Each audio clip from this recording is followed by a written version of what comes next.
All right, you're asking for it, so here it is. Listen to this. I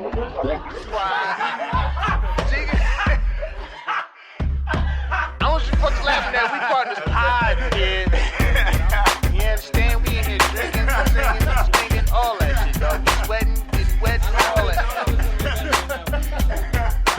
All right, welcome to DP Quarentimes 12. Yes, this is our 12th episode here in the studio by ourselves with our guests virtual, but if we had to adapt to the new normal. It's been fun. It's expanded who we can speak to, where they are, and we're still getting, to the folks in the city too. We can get to them.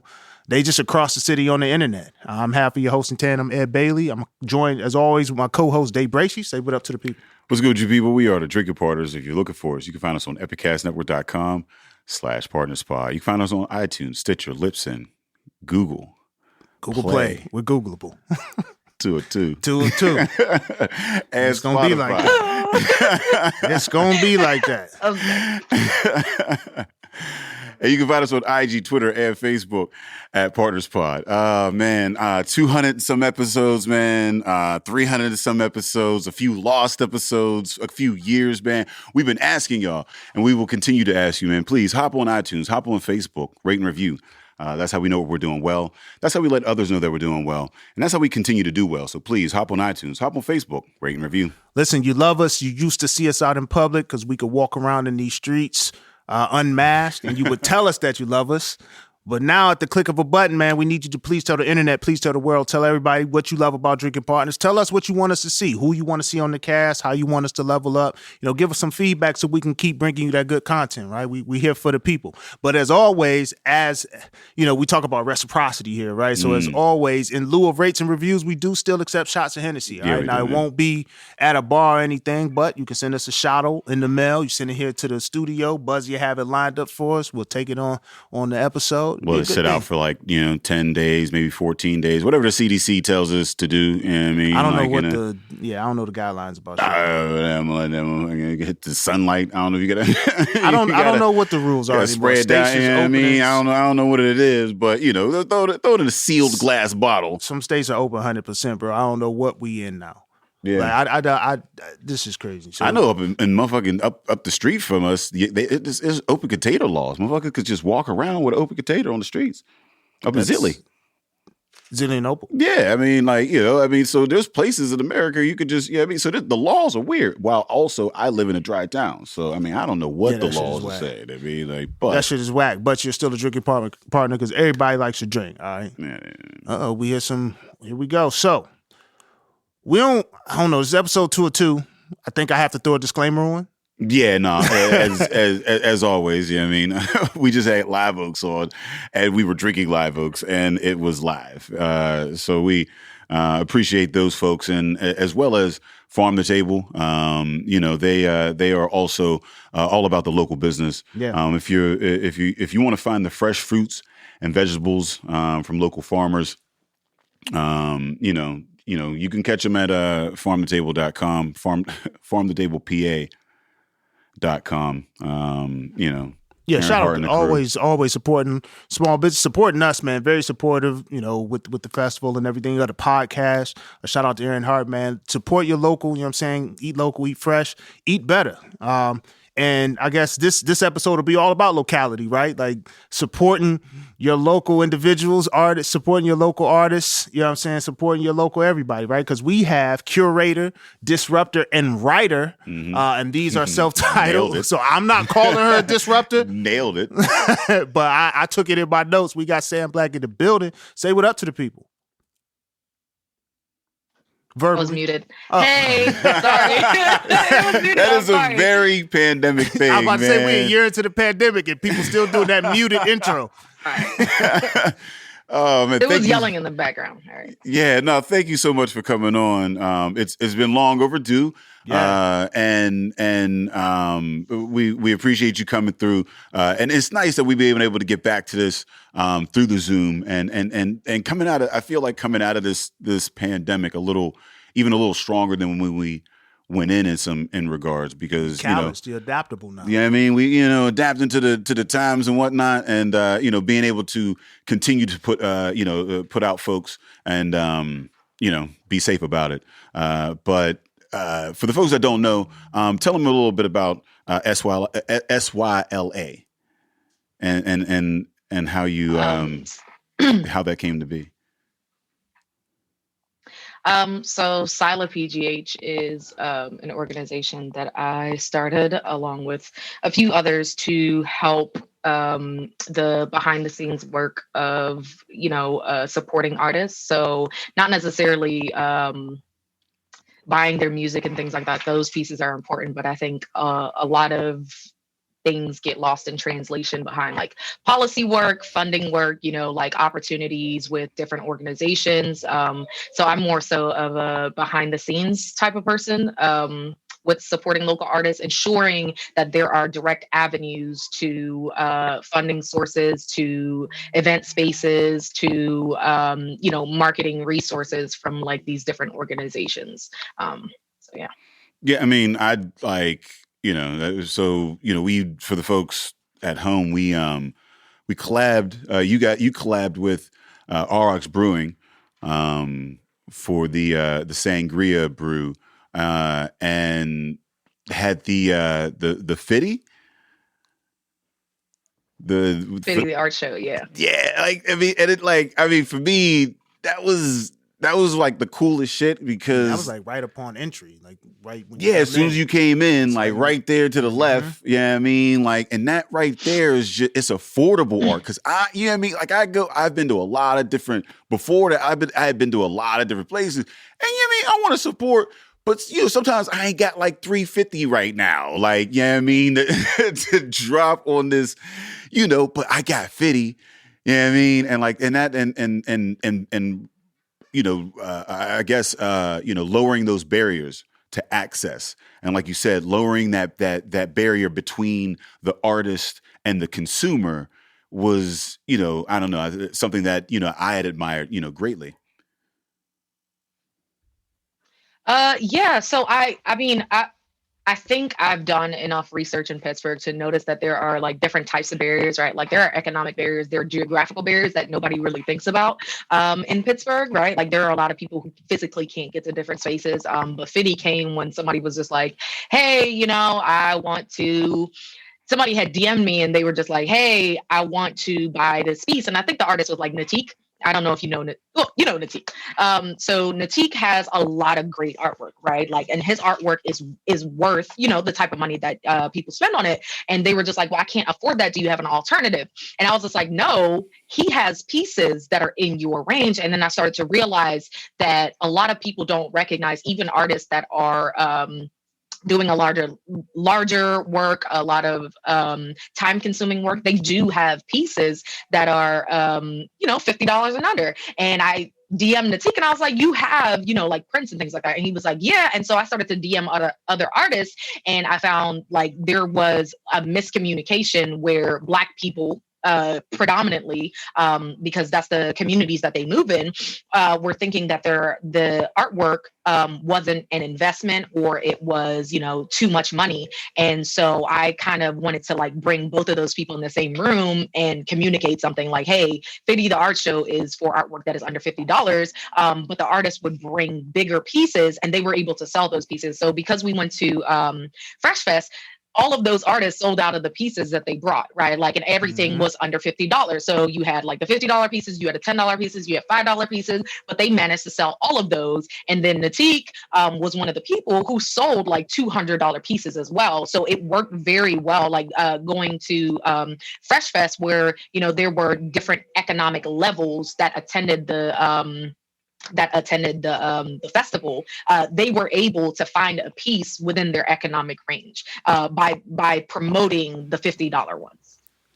So where do you find like the stamina to do your work, right? So, there's the support your local artists and people can think of artistry in one thing, but now you've become like an entrepreneurial champion, right? You're a champion of all things, entrepreneur. And it's like finding those resources, finding equity and access to those things. It's taxing when you constantly run into those barriers. Like what is it about your past or how you came up? Did you view your family own a small business, something like that made you be like, yo, I'm dedicating my time to making sure there's equity out in this field?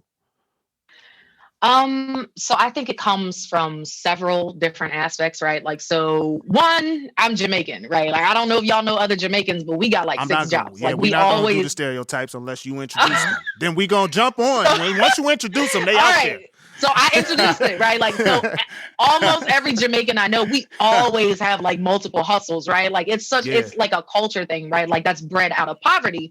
So where I'm from, the government does not give help in the way that America does, right? Like, so we don't really have like public education. We don't have grants like that. Like, we don't have the type of resources that there are in America. So when I came and I started to, because I'm nosy as shit, right? Like, I just be in everybody's business. Like, how does this work? You know what I'm saying? Like, and so I talk to people in like different capacities and find out what they do. And find out what they do. And so I found out that, there are these resources that are available. And the only issue, again, is a miscommunication. Like, these organizations are thinking that because they have the resources, they shouldn't do like the extra step of getting it to people, and people don't see these organizations, so they assume that they don't have those things, right? Like, and so I'm trying to kind of alleviate that miscommunication that happens where organizations equate opportunity with access, right? And that's just not the truth, right? Like, so there are a lot of people who cannot make it to the public library to see the grant or apply for the grant online, and they're just like, well, why would we go to a public library? Because nobody's there. But they don't realize that the public library is indeed a community resource. There's a lot of people who don't have, statistically, in Black communities, there are a lot of people who don't have internet access and they don't have computers, right? Like, so they're assuming on their privilege level that people are in the same mind frame, in the same housing status, in the same vehicular transport status. Like, they just assume that people are in these spaces, and they're just not. It's a miscommunication of privilege. That's all it is. And coming from like a lesser privileged country, when you see two warring factions like that, it's just like, this could be really easy if like motherfuckers just talk to each other. Like, literally, that's all it is. And so I just wanted to like step into that capacity. And that's how I'm not necessarily a champion, but like I find resources. Like, I'm good at recycling, right? Like, shit that people don't think other people can utilize, like their e-blast, right? Like, I email companies and I'm just like, hey, can you e-blast this person's coupon? And they're like, oh yeah, sure. People don't really think about asking an organization for that. They always like assume that you should ask for money, but that's not necessarily the case. It's just, again, a large miscommunication that happens in Pittsburgh. Wow. They get the email blast. Like, miscommunication of privilege. That's an industry word. That's a phrase. Man. All right. I see it. Man. Yo, the email blast. Both. Like, those are like just a couple of jewels. I would never think the email would come and say, hey, can you just send this out? Give me a good. You got to send it already curated, though? Do you got to send them the email attached to the email? Like, send this email, the one that I just copy and paste and send it out. They'll curate their own dip. They have a marketing team, so they do that work. That's the crazy part, right? Like, so if you, for example, if you email the Cultural Trust and you're just like, hey, I need this, and they're just like, okay, send us the wording and we'll include it. And they be adding like graphics to it. Like, they'll do other things. Sorry, there's a kid in the background. They'll do other things to help you with that email blast. Like, you don't have to come to them with like everything together like that people think. You just have to have an ask, and they'll be like, okay, to do that, can you provide us with this? And you'll be like, yeah, I can. And then they send out your email blast. That's really it. So, I mean, where did you gain this background? She knows. I do not have a background in any of this. She's nosy as fuck. Yeah, it's literally me being nosy as fuck. Like, do you jump in somebody's like, where do you find your, like, I mean, is it, do you Google, like, how do you, like, I mean, clearly you are self-taught. How did, like, I'm always interested in where self-taught people find information, right? Because you have it, but it's, like, even if you go to school, Like, so you get it as you like, but the school is just going to keep the hours that are there, like that very finite. Here's a book, whatever the fuck, and then afterwards, you even got to continue to learn in some way. Where is your source that you're like? What are some of your sources that you go to stay up with? The statistics and continue to progress in your profession. Internet. The internet is a very good resource that I think is underutilized in many capacities. Can you go, Cameron? Sorry, there's a baby in here. That's cool. No. Oh, that. Put it down. Be safe. Sorry. Babies will do that. Yeah, you can't look like you doing something. Truth. Doing that ain't involving me. What you got going on? That's the next Sila right there. It's nosy as fuck. Like, I'm about to come in, disrupt all this, dropping in the DMs with a request. Send out this e-blast. Cameron's here. Yeah. Make this go viral. A whole nother business. I'll do that. Okay, she's gone. My apologies. I think it's a combination, right? Like, so I used to do logistics in the military, and it's gonna sound crazy, but like it was around bullets. Like all I did was like store, right, distribute, handle like bullets, like big bullets, small bullets, like grenade launchers, like all of that stuff, right? Like, so it made me understand the dynamic of like how a system is appropriately supposed to work, right? Like the military may be bad for some things, but it does teach you about like a chain of command. And regardless of if there is one setup or not, there's always a chain of command. And so I tried to logistically tackle the situation based on my immigrant, like need for a better life, right? Like, and so the only way to get a better life is if other people are doing better around you. Like, it's not like a self thing, right? Like myself making $1 million will not make my life any better. I understood that from like a young age. So it was dependent upon me. Well, I mean, I think it's like a self-imposed thing. So it was dependent upon me to fill a need that was not being filled within my community. And I think that's kind of the drive I want, right? Like, I don't want to be living next to people who are unable to eat every day, because then I have to feed them out of my own pocket. And I don't want to do that. You know what I'm saying? So where are the resources that I can find to bring back so that people next to me are also eating whatever capacity, if they're vegan, like whatever type of food that they're eating, they're able to eat and sustain themselves and live in a different capacity, but also in this, it's like a juxtaposition of situations, regardless of our goals, regardless of our futures, right? We should be able to appropriately live as human beings without degrading ourselves or without like doing any type of like crazy shit that they be having you doing all the time. It sounds like money. A very engineer like kind of way of looking at things. I mean, like, find the chain of command in in your situation, and then work your way up.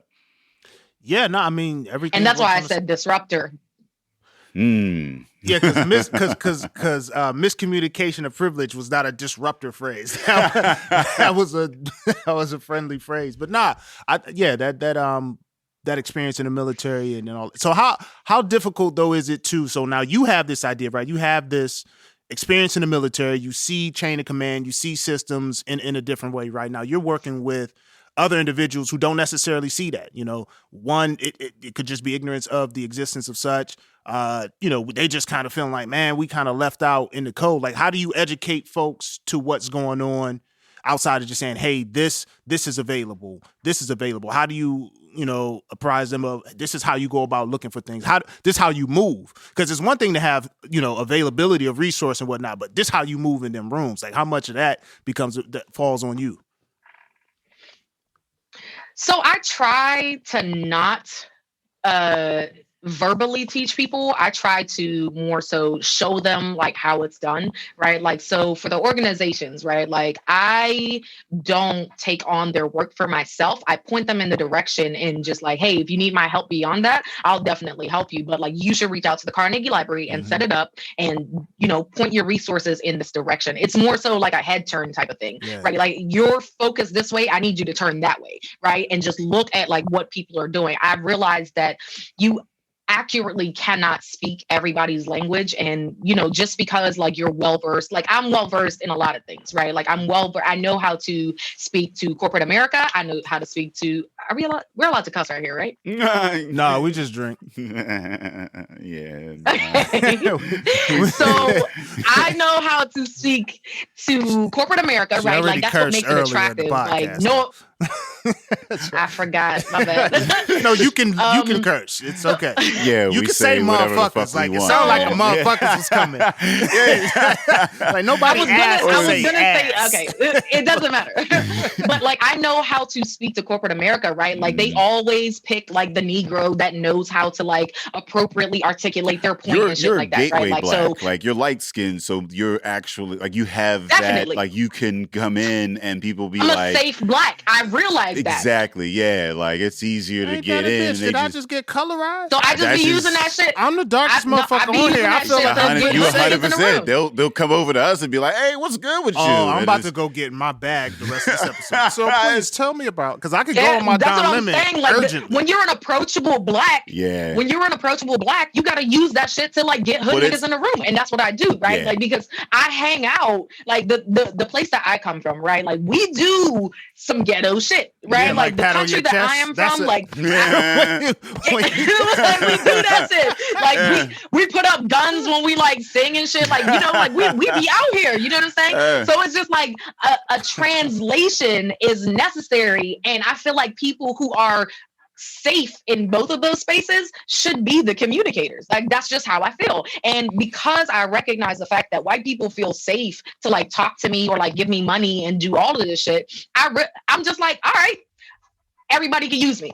At this point, you can use me to get into a room. Like I will give you somebody's email. All you got to do is ask for an email introduction, and you can take it from there. You have to understand privilege, and that's a thing that I think people. It's hard for a lot of folks to understand because they look at their situation and they see how they are, you know, disadvantaged. You know what I mean? It's very, very easy for a black woman in America to say, "Hey, I got it bad." You know what I mean? But even in your situation to find, again, like, you know, like, cause as a man, like, I was just like, I was in that shit. I was like, yo, I'm a black man in America, man. This shit is tough. But I also got a dick. And that kind of, that goes a long way on the planet. You know what I mean? Like, so and again, when you're talking about bridging gaps, going over to the other side and saying like, yo, you're privileged to a motherfucker that lives in a trailer park. And it's like, you know, it's like, what do you mean a privilege? Like I live in a fucking trailer park. You know what I mean? But at the end of the creating privilege within tiers though. Yeah, there's somebody in that trailer park that feel like, I got the top trailer. my trailer got an addition to it. Yeah. Got the double wide. We got bunk beds in mine. Good linoleum. Yeah, but I mean but like I think that's very hard for people to do, right? Like to recognize as a person who came, like we didn't have hot water, right? Like so I'm talking about the slums. Like you cannot go to my neighborhood and speak English without getting robbed. Like that's the type of neighborhood that I come from. Like it's just poor. Like it's just you know what I'm saying? Like it's like next level. So to come from that space and then recognize the fact that I'm privileged in rooms simply because I have boobs, right? You said you have a day. I have boobs, and that gets me a lot of places. Like it does, right? Like nobody's turning them down coming into the room. Old men with money love titties. Old men with money they have a nice time. Every human. Old men with money love dick too. They always got some shit to say. Like always got some shit to say. So I'm just like, yeah, you know who would need your money, bro? My man's over there. Like, he needs some money. Yeah. There's a new development. Yeah. He needs some money. Go ahead, talk to him. And they be wanting to impress you and do all this shit. And I'm just like, yeah, but do that. And then, you know, we can have that drink or whatever. Trickle and my man's find over it here. weird. That's what you gotta go to. Yeah, you gotta get corporation. Like, I'll go definitely trickle get a drink with you. just you'll make it rain over here for the peoples real quick. No, I mean that's what you like. You know, again, you have to be able to speak multiple languages and understand privileges so that like you build bridges, because that's where there's a lot of motherfuckers that need to go fuck off, and then there's some folks that just need a different, like an adjustment. You know what I mean? And then there's just motherfuckers that, you know, it's just motherfuckers. So now I wanted off. to ask you, so that makes you think. So in this climate, right, with everything that's been going on in social climate, and every corp, everybody's got a focus on DE&I, right? Like, how has that affected how you do things? Have people been more receptive to, yo, my mans could use your money over here? Are people like reaching out to you? Because you're an entrepreneur yourself, right? So I don't want it to be lost on the fact that, you know, these services you provide have value, and for you to continue to do it and have time and space to do it, people need to pay you as well. More so corps who that you can point in the right direction to the folks they need for their initiatives. You know what I'm saying? Like, how has that changed in your industry? How do you define your industry? It has. I don't really know how to define the industry, because like I cross industries so much, because I do socioeconomics. I don't just do economics. So it's like a holistic look at the economic factors that keep the majority of Black Pittsburgh neighborhoods below poverty lines, right? Like there are a lot of factors that go into that. So I don't stay in one industry. Again, I'm nosy as shit. I want to know what the tech industry is doing. I want to know what the fucking politicians are doing. Shout out to I want to know like the new Yeah. development that they're having with like environmentalists and shit like that. Like, I input myself in situations that artists don't necessarily think include them, but because of arts and culture always leading, it leads to economic development, right? Like, so when you think about neighborhoods where they're like, oh, we're about to do some big shit, they always bring in the artists. They either bring in the chefs, they bring in the people to do murals. Like, they always pick artists first to do that. But then when the real deep conversations come in, they're just like, artists, excuse yourselves, we're gonna talk big people talk. And it's just like, that's not what we be doing no more. Yeah. You know what I'm saying? Like, I need to be included in all of these conversations because I'm affecting your money, right? Like, all of these Black artists are the ones affecting your money in Pittsburgh. And so if you're going to have conversations around like what type of development we're doing, how we're gonna build this neighborhood, like all of that shit, artists need to be included, because you're not going to come to me with a $5,000 grant on a $10 million property. Like, you're not doing that. Like, we're not doing that shit no more. We're just not. And so I think that the socioeconomic change we need is that more artists are included, but they're also educated as to how the process is going down, so that in the future they could just be like, okay, yeah, that's cool, but like, we're not going to do another Martin Luther King Park. We're going to actually do a piece of living artistry where, you know, the foliage is taking away the pollution in the air, right? Like, that's why you need artists to have that broader, that scope, that 360 view of everything, because that's how artists work. They like to take everything that's going on and putting into one piece. Yeah, I mean that is that's a great way of saying it. Like, you know, folks are just like, yeah, you know, like, we're gonna just talk about this and we'll just bring you in, you know what I mean, as needed.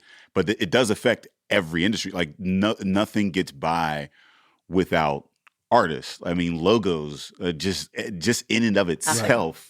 Like, every business. There is literally nothing you can bring up right now that an artist hasn't touched. Yeah. Nothing. Like, and the deeper you get into it, the more you realize just like how, you know, but like you said, it's a separate conversation. Like, you know what I mean? It's more of an afterthought as opposed to like, you know, folks imparting their will. But it's also like, I don't know. I mean, it's hard to monetize.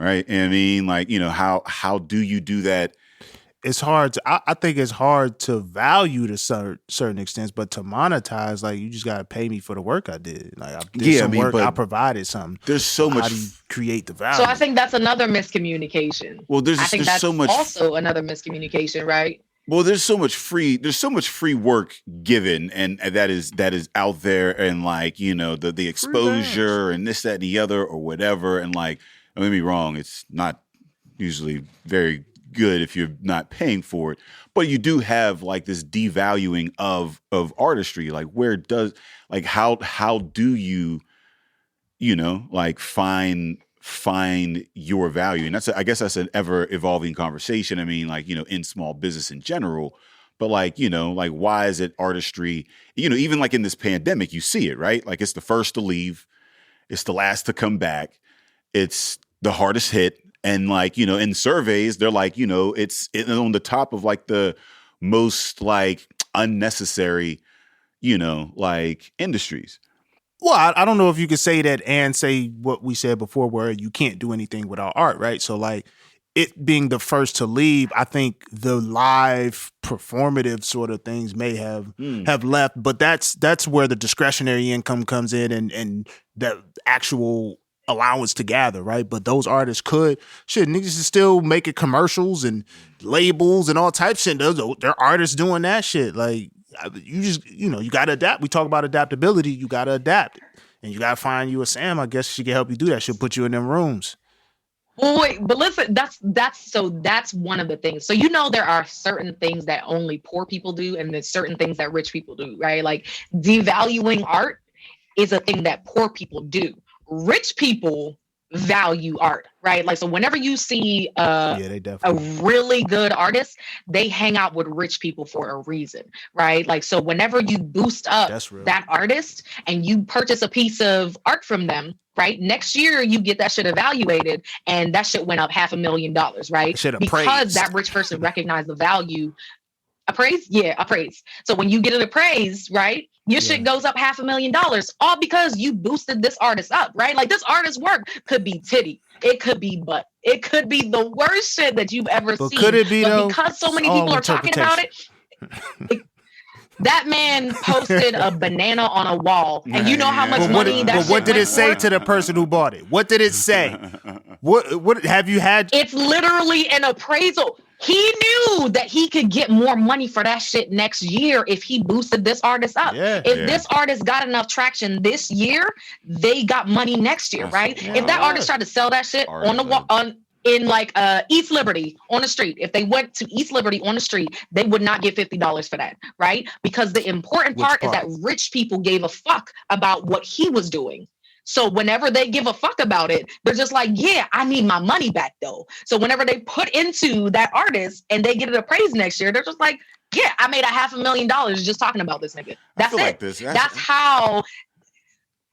But that's how people embezzle money all the time. Rich people give a fuck about artistry because artistry gives them a way to manipulate the system to make more money. Like, they do a whole bunch of shit with artistry that poor people do not do. We just don't do it. That's how it works. There's no basis of value. Value is an opinion. So they can do that there. You can. That's a plus when it comes to the IRS, because the IRS can't tell you that piece is not worth $10,000. It just can't. But like, if you purchase a piece for $500,000 and you tell the IRS, right, they'll be like, oh, okay. Yeah, but when you sell that motherfucker, don't you gotta play the capital gains? They can tell you owe us money for that. But that's a whole nother bag. Listen. Listen, artists hang out with rich people for a reason. Oh, hell yeah. Rich people value artistry. Ain't no point in hanging out with me. They just do. Ain't no point in hanging out with me either. Well, you point them to the rich people. That's what you told us. $5. But you point them to somebody with 500,000. I can do that. I'm gonna just point you that way. I can't. I'm not about to buy a banana on a wall though. Like, I'm not doing I got 50. You know what I mean? But no, I mean, I got 50. I got 5 on it for referral. Grab your phone, let's get key. Yeah, no, I mean, yeah, man, I again. If you want to embezzle money, get some artist friends. Is that what it like? What I didn't even know there was a whole art, economic laundromats. Anything that involves Yes. wire transfers. I'm trying to think. The weed thing, they got that on because they like, I don't know, motherfuckers gonna be figuring out how to get them nickel bags off. Like, them be industries where like, so smaller banks will not accept your account if you're in that industry just because of the liability, right? The likelihood that you could launder some money.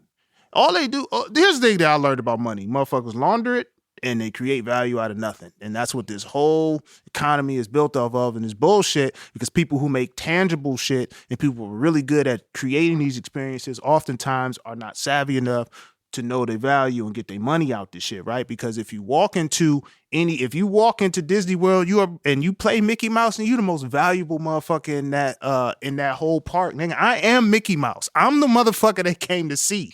Yeah. But they pay you the least. I'm the nigga in the whole, it's 90 degrees outside. I'm in a whole ass costume, flipping and turning for these little motherfuckers that I don't even know. And y'all gonna pay me a little bit of money. But the dude who just sit there and count the money get a whole lot of money. Man. A whole lot of money. Yeah. Sorry, I'm on the rant. Andy Warhol was a good ass. Andy Warhol did a fucking number. Like, I don't like his artistry. I mean, I know that's controversial to say, but Andy Warhol did a fucking number on showing you how much you and your friends could sell some bullshit. Yeah. You and your friends could sell some bullshit if you just knew what the fuck you were doing and who the fuck to talk to. Yeah. No, I mean, it was pop, man. I mean, no offense to Andy Warhol lovers.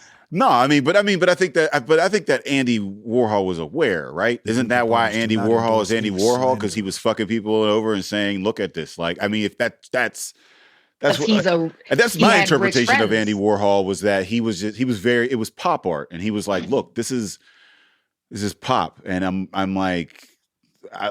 selling you this, and it doesn't have, I don't know, like at least that's my interpretation of it. There's that room with the balloons in it, and it's just he knew. I was like, I'm walking in, and I'm like, that's what it is. With his rich friends. He's like, but yeah, he had a bunch of rich friends, and he hung out, and he was just like, he was popular. Here's some shit you've never seen before. Yeah, it was just because most artists he's like, oh, this is nice. There's a pink one and a blue one. Razzle dazzle, nigga. This balloon is dying. Look at that, but it's still up in the air. Come on. He's like, look at this. It's shit on a plate. Well, I think so. How do you find, and so now you in these rooms, you talking to these folk, right? And it's just like, how do you find the folk who are genuine to whatever craft it is that aren't just trying to exploit? Because people are out here, trying to so this whole, the nonprofits and the grants and all that, it almost feels like an industry, right? Like it's I've never seen people be so involved and so many folks pursue this shit, right? And some of these people writing off these grants, it ain't for the philanthropy, it's for the stamp of philanthropy, right? So they're gonna give it to whoever fit the niche and not really like fit whatever it's intended to be. So like, how do you vet who's true to this when they out here trying to get these, or is that even something you look into? Like, it's like, hey, fuck it, get the money how you can. We ain't been getting the money, so go and get the money. Like, how much? It just seems like a burden to be working with a bunch of small businesses all over because they ask you questions and then they want you to do the work, right? So you introduce me to this grant. They might slide your email like, hey, can you look over this to see if this look good? When I submit it, you're like, nah, that's my time. You owe me money for that. You know what I'm saying? Like, I can't go beyond a certain point. So there's a level of like, I usually explain it like I'm a boy, the boy in the bubble, right? Like, I literally have to walk around and care about like the safety, the future, or like, other human beings while preserving my sanity in that sense, right? Like, I can't go to every event. Right? Like people take things personally when you're seen as like, like the medium between things, and people are just like, oh, well, you didn't do this for me, so like, I don't think that you're that person. And so you kind of have to like know for sure, like where your altruism comes from, like where your heart is. And so I'll have these conversations and people will be like, can you do the grant for me? And I'll be like, no. And they'll be like, well, that's kind of fucked up. Aren't you for artists? Like, yeah, I pointed you in the direction. You have to fucking do the work. Like, I can't do the work for every single person that comes to me. And I kind of had to make peace with that, because at first I was just like, damn, I feel bad. Like, I couldn't help these people. But at a certain point in time, there's a balance that needs to be had about I am the person that I am serving, right? Like, so if I'm out here doing the fucking work, you got to do the fucking work too. I'm not about to go find the information and do that shit for you. Like, I just can't. Like, I have no capacity to do that. Like, I have other things that I have going on. I feel like I did my due diligence in finding the opportunity and getting you the resource. I will tell you who will do a grant for you a business plan for you for free. I will point you in the direction. I will email introduce you. Like, I will do all that. But if you get upset because I didn't take one more step, then you're just not appreciative of my work, and I don't give a fuck. Yeah, At that point, I just don't give a fuck. That is a tough place to be, is trying to figure out where to cut off from help. Yeah, I mean, like, because if you're an empathetic individual and, you know, like, you're like, all right, yeah, I mean, and that's where a lot of folks in these industries get burnt out, because they don't know where that line is, and, you know, they live with the work, and it could be 24 hours. You know, in that, and, you know, I mean, but like, you know, what is the vetting process for, you know, like, I guess, you know, and that's the thing. I always struggle. Like, what is the vetting process for the funding that you refer folks to? Because, like, I mean, like not everybody. Okay. Black. Just okay. Boom. Be Black. No. Like from the top down. Like, do you like yeah, I mean, like, you don't just do you take money from anybody? Like, anybody that got money, take it and then disperse it? No. Yeah, like, what is a vetting process look like from a like, yeah, I mean, from like a macro or even a micro view, you know, like, because again, it's a tough place to be, where you can take funds and then allocate it to where it may be very much needed, but then the strings that are attached to it may be just too much. So, like, where, you know, what is the vetting? How do you personally, you know, check that? So I think the vetting process is like my communications with them, right? Like, so I speak a certain way and I speak about certain things. And if one of those things is abrasive to you, then it's like, it's not for you. You know what I'm saying? Because I am a tamed down version of what authentically Black people are, right? Like, so if you're not comfortable with the fact that, you know, there are different types of Black people, some Black people drink wine, some Black people drink Hennessy, some Black people cuss, some Black people use vernacular. Like, if you're not comfortable with any of those things, then, I mean, you're just out. You know what I'm saying? If you want to give money, that's cool, but don't expect me to, like, say something about your organization that is just absolutely not true, right? Like, if you do not have a relationship with me, if you do not have, I've had organizations tell people that they had, like, relationships with me, right? And they thought I wouldn't say anything about it. And I was like, no, I don't fuck with them. Do not use them. They're terrible people. They're anti-Black, like, all of that shit. And they were just like, why would you say that? It's because you tried to use my name in a situation and I did not fuck with you. And I already told you about the internal work that you have to do as an organization to be able to participate in Black people related things. And you chose not to do that. What you chose to do was circumvent that shit. And I'm not okay with that. So whenever those situations arrive, I check that shit. Like, I am not the person to say the wrong thing around, like, especially anti-Black shit, like homophobic, xenophobic, transphobic, like any of those things. I am not the person to do that around, because, like, I always advocate. Again, I use my privilege as being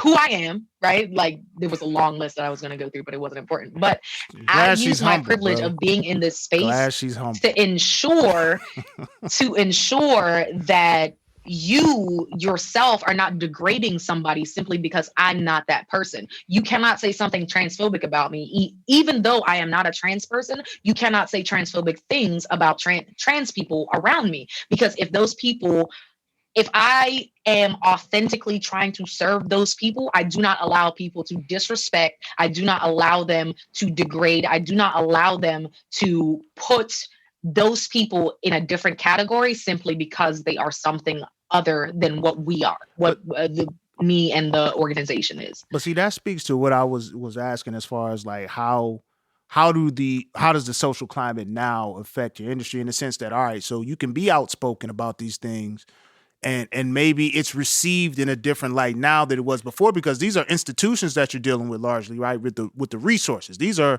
institutions, longstanding, board of, middle-aged old white dudes oftentimes, you know what I'm saying? So they've been used to speaking a certain way. They got their own vernacular. They got their own way of talking to each other and inside jokes that are okay or whatever. And you can come to the table and be like, nah, you know what I'm saying? Nah, you know what I mean?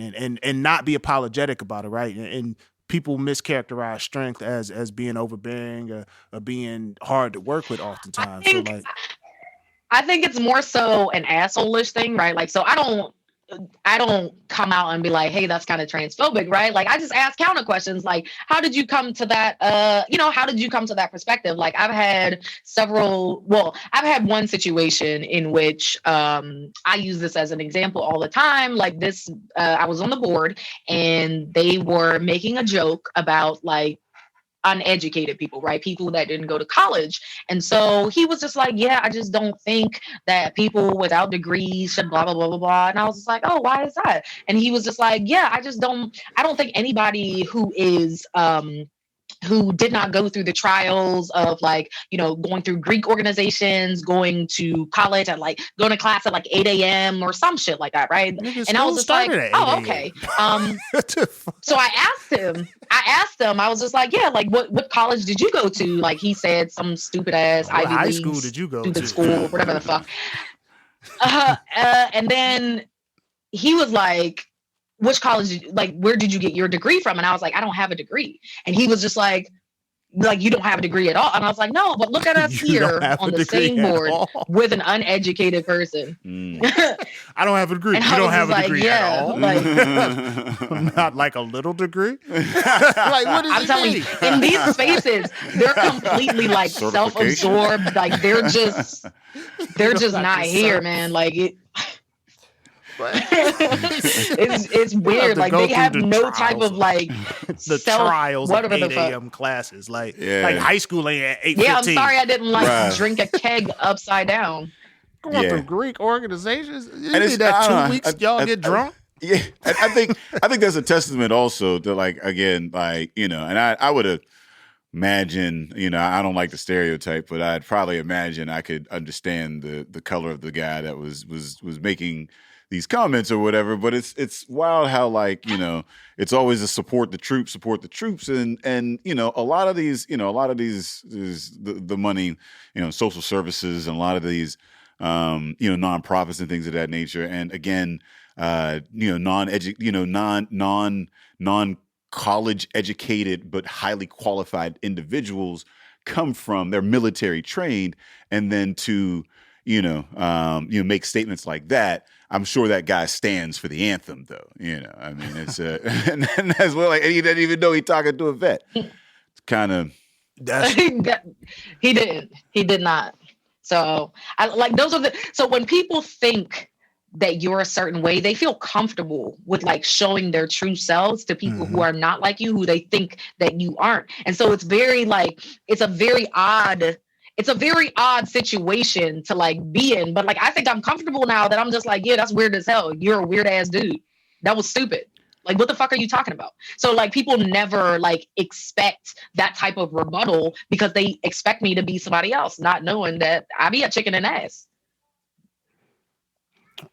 I don't get people they don't get comfortable around me to say these things. So I'm enamored by that. No, I mean, like white folks will like, but a lot of people just say a lot of things in front of light-skinned folks. Light-skinned folks are like, I don't know, they're like teddy bears. I ain't even that dark though. But like I feel like I get a little bit of this. We're like the least threatening motherfuckers. I think it's the racial ambiguity. Yeah, we're like the least threatening motherfuckers. Like white people are scary because black people are scary because like people are like y'all don't talk to say that shit in front of, but like we get all the wild like. But you're clearly black, bro. I'm clearly black, but like I'm a light skinned black. you're so clearly like, he's black adjacent. When I'm in the club, I'm the first motherfucker that they're gonna come at because like I look like I'm testable.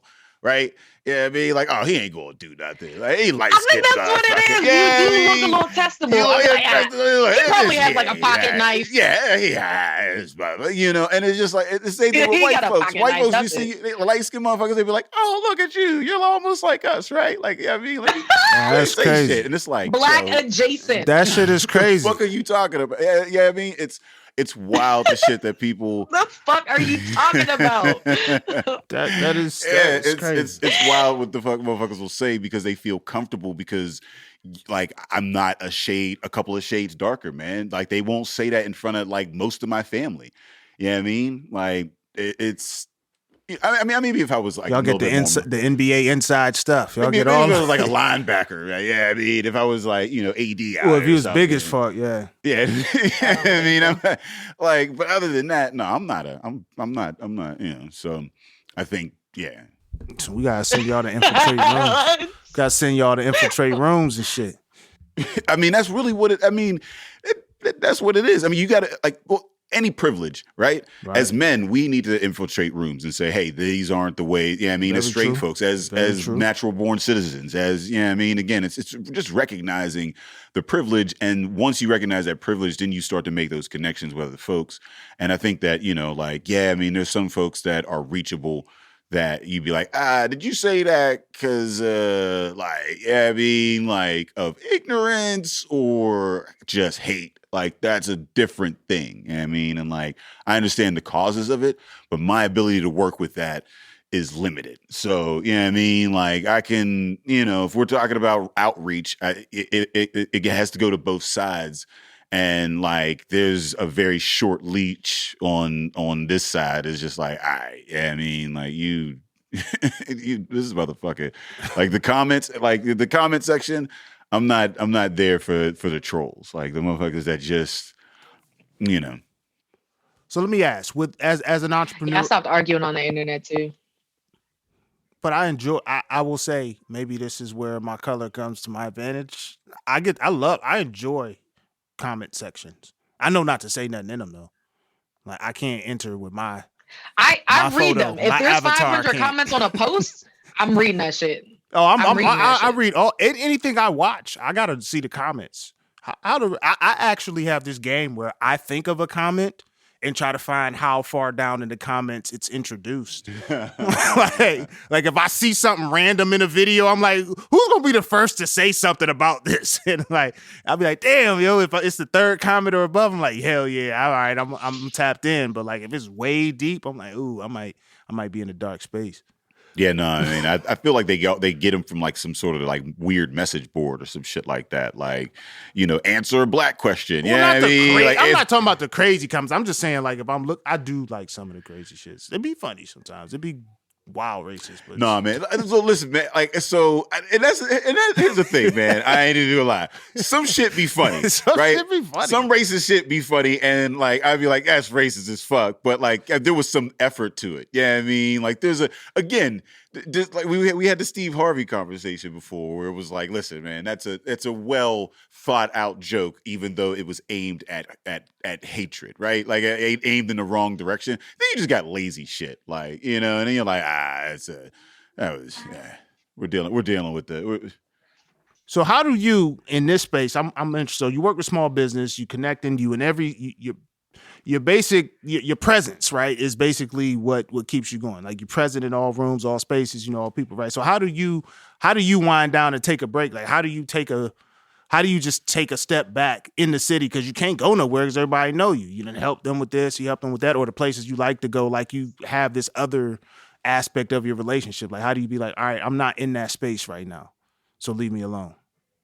So there are several things. So one, I don't know if y'all know, like I'm a super nerd, like next level nerd, right? I do nerdy shit all the time. Like I play video games, I watch anime. There's probably not one anime that you have seen that I haven't seen. So I do a whole bunch of nerdy shit on my on my time off. But I also I like to do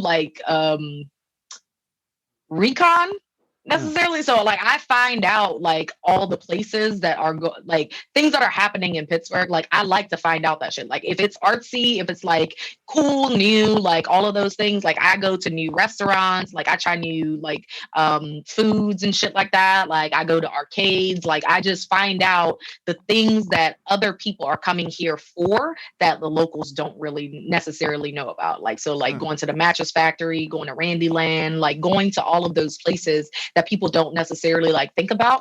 That those are the things that I like to do. Like the arcade on the south side where you could like play Xbox and PlayStation, like I be in there.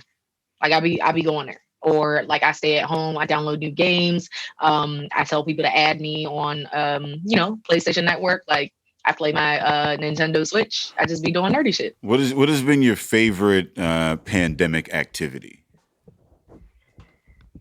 Gardening. I started a whole new ass garden. That's my favorite thing. Plants. Black people in plants. Black people doing farming shit. Black people, honestly. Farming shit. I can't grow. I don't know what the opposite. A yellow thumb. I don't know what the fuck I got. It's like, I mean, so what are you growing over there? Like, I mean, what can you grow? I just found out you can make wine in Pittsburgh. I don't know nothing about the geographical, like what happens here. And as far as plants and shit like that, that's a whole nother thing. Fam, I just found out you can overwater some shit. Yeah. I'm like, well, what if it rains? Do they die because it's rain? Like, the fuck? Like, you be overwatering. Just don't drink. You know? That's what drowning Just wait is. a while. Yeah, I'm not saying I'm about to be pouring a gallon of water on it, but like the overwatering could be you watered me every day as opposed to every other day. It's like you ungrateful motherfucker. Like, I'm taking my time to water you. Put it in there enough to it's, you know what I mean? Like you got a couple days worth. Like, you know what I mean? I don't understand that. Like, what do you mean I could just water you once a week? That's like plants are just like stationary human beings. I drink every day. Yeah, no. I got small kids. I can't. I'm not taking on another kid. Like I got two. I'm not bringing you in to just be beautiful in my front yard. I can't garden. I don't have the. I got one of those little do cactus. Other things besides be beautiful. But I'm also things not gonna as well. I'm cool. What are you taking care of plants that you got to like water every day, or you got some more independent like plants? Like I could take like my favorite COVID activity. So I'm imagining she's watering every day. Every day? Not the same plant, but there's got to be multiple plants that you manage. So yes, so I have a lot of plants. There are different types of plants. Some of them are self-sustaining, kind of. So a lot of succulents, but I also have like a snake plant that feeds off the steam in my bathroom. I also have like some aloe plants, but I predominantly use a spray bottle, so it's not necessarily like watering them. But I also have potatoes growing that has to be watered every day. I have some spinach that needs to be cold, in the springtime. I got some kale. I got a whole bunch of shit that requires a whole bunch of different water levels, atmospheres and shit like that. How do you maintain all of that? Like in a household, that's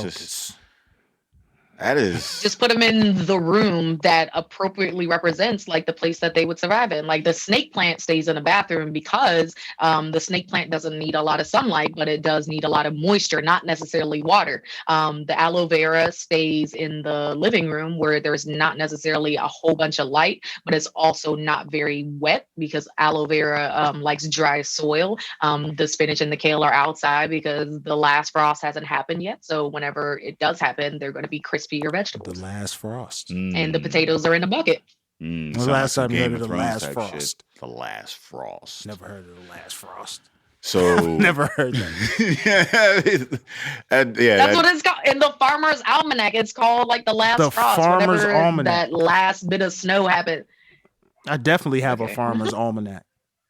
Yeah, I definitely do. My mom does. It's on the internet. Like you can just definitely. Google it. So everyone has. She got the original motherfucker. She got. She got the red. The paperback. The page is yellow than the motherfucker. You know what I mean? Like, but do you feel healthier? Like, does your house do you breathe better? Do you feel like what is? You know what I mean? Like, So I would imagine, so first and foremost, there's a lot of time involved in that. How many hours do you think? And then do you feel healthier? Because it sounds like a healthy kind of like, not only you're eating shit, but you breathing the shit too. Yes and no. So I feel more accomplished. So whenever like I eat something from a garden, I'm just like, oh shit, I grew this shit. You know what I'm saying? I'm that bitch. You know what I'm saying? Like, can't nobody talk crazy to me. I have Disney Plus and I grew this carrot. Like, I'm that, like, you can't talk bad to me. So it gives you like a level of like, you know, but like it doesn't take you as long as you. I grew this shit. Okay. I don't have any other thing that goes like.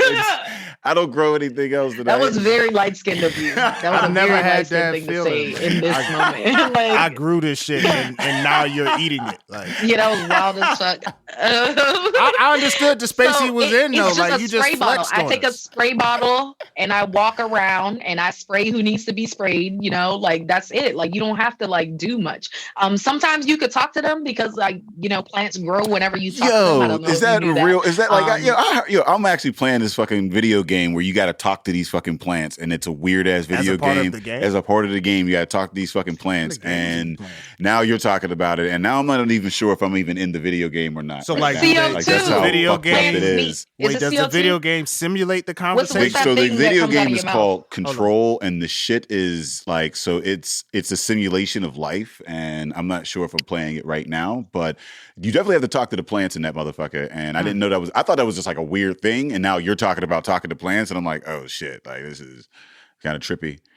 Yeah, so you take in oxygen, plants give off oxygen, and you breathe out. It's CO2, right? Like CO2. that's the gas that so they feed off of CO2. So whenever you talk to them, they get like their nutrients from your breath. Pause. So you just blowing on them. You just So they could tell you just breathe on your plant. you can just I was saying, But it's more fun and it's more digestible to talk to the plant. And you can get a lot of your shit off. It's like verbal yeah, yoga. It's verbal it's yoga. less weird. It's less weird than you just going like Is it though? yeah, Is it though? Like if Is I, talking to a plant less weird than I'm If I- functionally giving you CO2? There's nobody I'm there. giving you CO2. Like this is what I'm doing. That that's all makes you. sense. Hey, Walking in on I'm that just here to situation. say. Like that's all you got to do. Just You talk to go them. in like, how's it Like, what's up, hanging, dude? What Charlie? you Like doing? that sounds weird. Like if I walked in your crib, and you was just talking to a plant. I don't know, because I might feel weirder if I walked to your crib. He was like, but if that was industry That's what I'm saying. standard, It's less weird. but if we made it It's less industry weird. standard, it wouldn't be weird. Like if all the people who have plants, is it breathed or breathed? Breathed on their plants, like braided. breath on their plants. Yeah, no, I Fun mean, fact: did you know snoo is a word? Yeah, no, I've used. Yeah, it. like it's snoo yesterday. I've I used thought it. that was a number that you on a package. I didn't know that. Mm. But I definitely said snoo when I was the trying fuck? to be funny. But now it's not funny because it's real. Yeah, it's a word. I love using it. Snoo. Like yeah, it just snoo at my It makes city. sense. Because Like, snowed sound like some Houston, like throwed. You know what I'm saying? no, It wait, you snowed mean yesterday. snoo like Like it was snow, but it happened already. The past. that's tense. I don't believe that at all.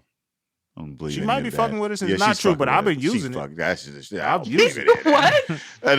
None of that is true. It doesn't change the fact that I've told folks that it's snoo, and I said it trying to be funny, but it's not as funny if it was like correct. Yeah, no, I don't believe it is. No, it's still funny because nobody knows it's correct, so they think you're wrong.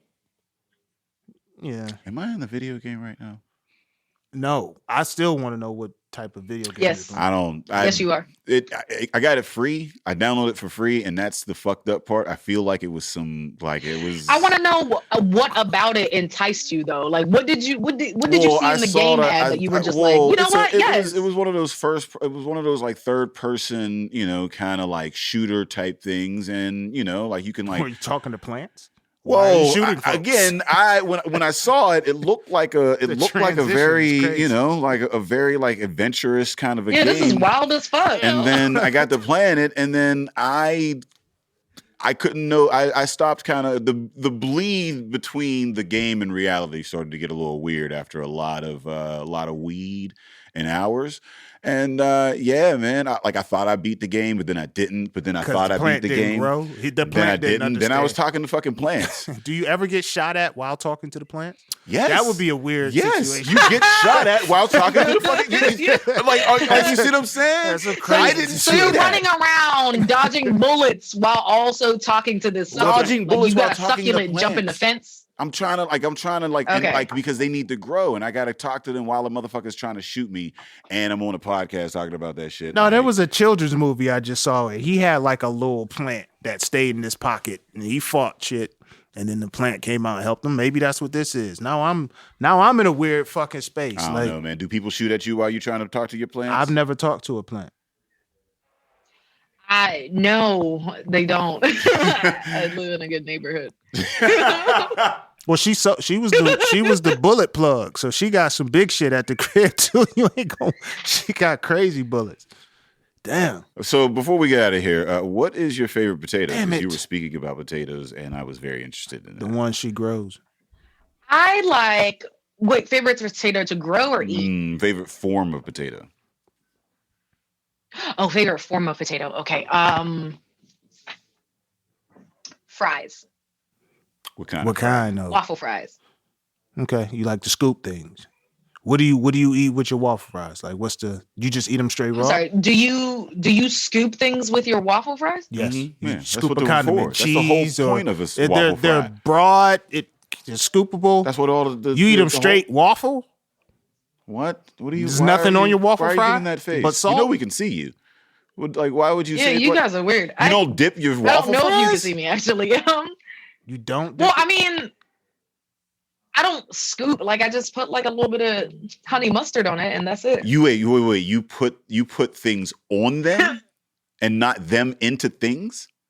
This is getting weird. That's This not- is No. That's This is an not. examination of whether or not I should refer you to this Yo, grant. it's Like, I don't. No, okay. wait. First of all, Waffle I fries don't are have to meant explain for. how I fucking eat waffle fries to you.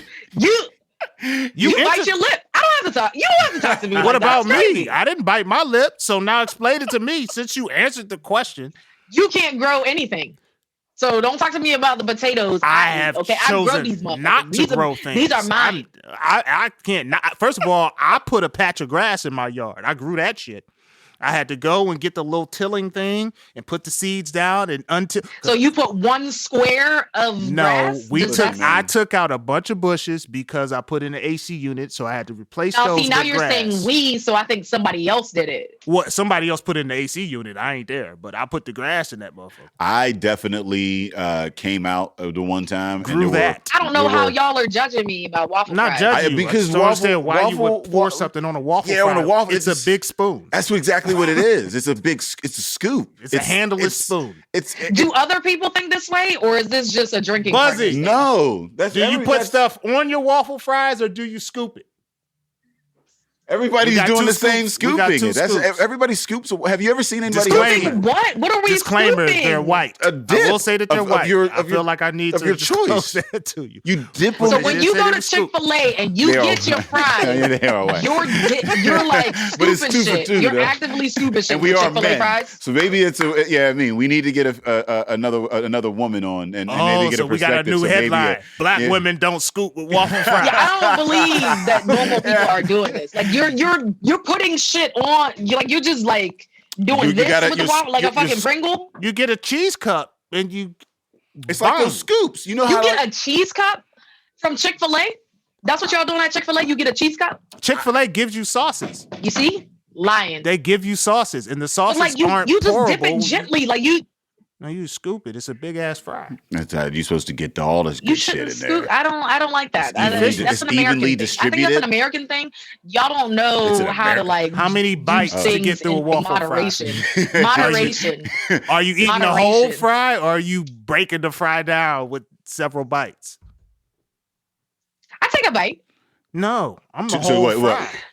Hold on, wait. So you're scooping shit and then putting that whole I'm a thing 2 bite in on your that. mouth. I'm a 2 bite on that. I mean, I'm gonna go with the 2 bite on that. Y'all If you do a 2 bite, you just re-scoop. I'm scooping, but I'm scooping the whole thing in there and then put it in I'm your mouth. pulling it out. No, see, I think you're thinking too much of the amount of cheese. 2 bites on it. I'm not gonna have a big gob of cheese, and if I 2 bite, it's gonna be enough cheese for the first, enough cheese for the second. But that's why the waffle fry is a waffle fry, because you dip it in there and then it allows it. A rift in your friendship. It allows it. There was always a rift. We don't get along at all. But the waffle in it allows it to go out, and then it's everything that's dipped is perfectly proportionate for one dip, 2 bites. It's one dip, 2 bites. That's what you do. That's why you go all the way in, you pull it out, it drains. I'm not scooping it, but I do agree that you should have several bites in one waffle. I think not several. I think you're 2, overestimating the scoop level. Several. I'm not. It's not 2. like a teaspoon of cough medicine. It ain't no shit like that. It's scoop as in big dip. It's a big dip. I do a big dip. Yeah. I let it drain. What the fuck is a big? What's the difference between a big dip and a scoop? It's more you work. can't get a big dip and have several bites of a waffle fry. You can max out at 2, but it can't be a big dip and get more than 2 bites. I mean, yeah. If you do a big dip, then it's going to get soggy after a couple of bites. That's science, right there. Man. Like, what is you doing? And we hang out with brewers. They're scientists. Nah. And we got 2 white You dudes guys don't that hang out with co-sign. Brewers, I said. Brewers. I thought you said girls. Yeah, I would never incriminate myself. I would never incriminate myself. And I pity the fool that tries to get me caught up. You trying to get me caught up with wifey? Like, you mean girls? No, I didn't say that. So we're gonna have Buzzy isolate this and put the disclaimer out, because I didn't say girls. I haven't hung out with a girl in so many years. Stop. You can stop now. We get it. No, you try to get me caught up. It's 2 bites. 1 scoop, 2 bites is sanity. Fine, but it's a scoop. If you're listening at home right now, tell us your waffle fry experience. You know what I mean? Tell us your dips and your bites. I need that. I'm mad. Because y'all gonna be embarrassed. No, when people tell y'all that nobody scoop fucking waffle fries. We just had 2 white dudes tell us that they do. Everybody does. That's maybe they don't count. Maybe that's an island thing. You know what I mean? I don't know. Maybe that's you guys drink the foreign stout. Maybe we got the 4% over Here's here. The thing. Maybe that's a thing. I'll give that to you. Stout. I'm getting so upset. Hey, y'all, are y'all gonna try Red Stripe? Like the other flavors of Red Stripe yet, or no? The other flavors? I didn't even know what is the flavors. Red Stripe blueberry? Like, I had no idea. We only get the one that they send over. Fruit flavors. Fruit flavored Red Stripes? They have fruit flavors, and they also have what is it called? Sorrel flavored. So I need y'all to try that. Sorrel. But do they sell them here? Like, where do you get? Is that a grain? Yeah. No, sorrel is like it's a plant that people brew and then they add like rum to it. It's like a holiday it's a holiday drink in the Caribbean. So kind of like what do Puerto Ricans have? I can't answer for that. Coquito? Ooh, coquito, yeah. I'm gonna say that's a possibility. I'm not gonna speak for Puerto Ricans. So you know how like coquito only comes around like in the winter, like the holiday time. Yeah. That's what sorrel is. Like sorrel goes with like rum cake. Oh my god, I love that shit. That shit is so fucking delicious. I need more. Didn't know Red Stripe had. Why are you whispering? Several flavors. He was like intrigued by the Red Stripe, and that's what he does. It's what he does. It happens. My bad. You're right.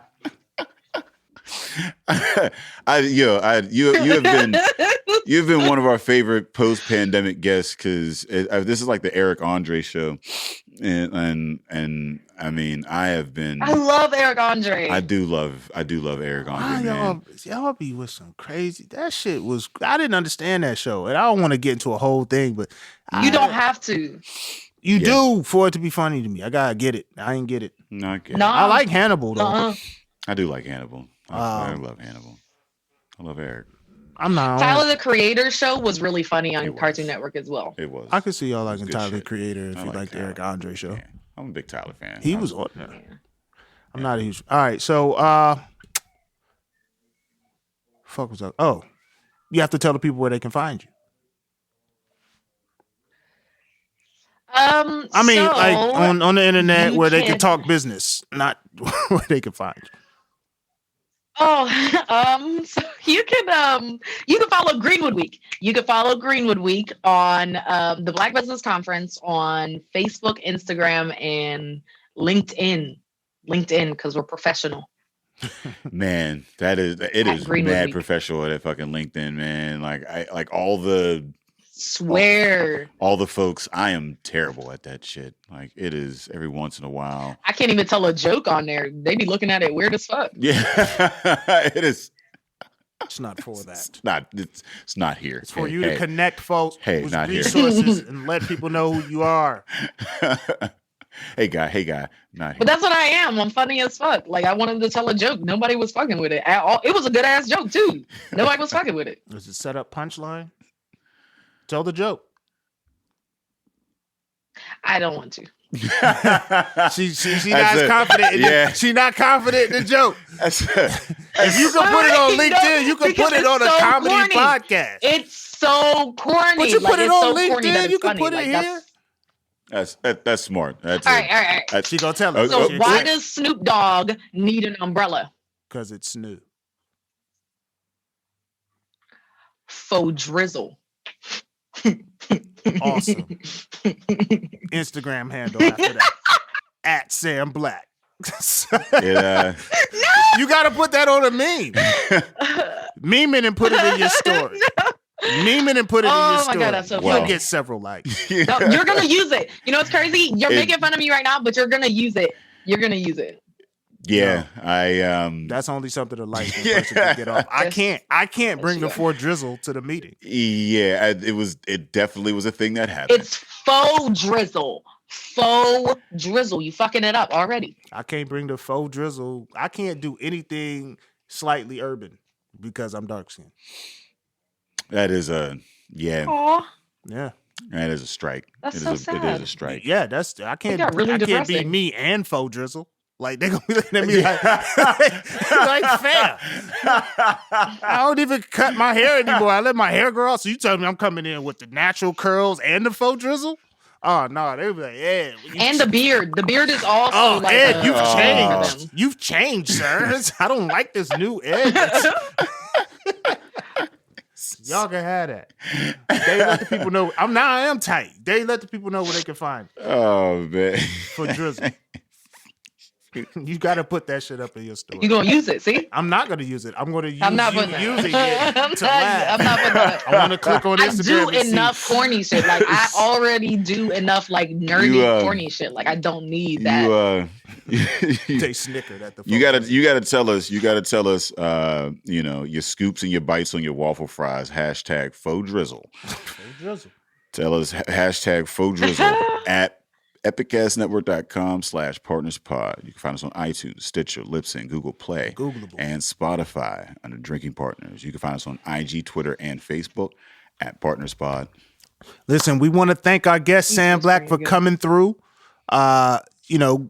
Reach out to her, man. Like I love champions of the people. I love people who find value in their own work, right? She spoke of altruism and just feeling confident and feeling good about the services you provide, feeling good about what you do, the information that you pass along, empowering individuals. But don't, when you find someone who's willing to give you their time and their expertise in a certain thing, don't exploit them, right? Like you want to make sure that, you value their time just as well. Because these are the folks that are driving us forward, man, making sure we have equitable, systems out here or just access to things that we're unaware of. So we want to thank you for all the work you do. Thank you for coming to sit with us. And as always, Drinking Partners is the crew. Epicast is the family. A big dip is a scoop. And we out of here.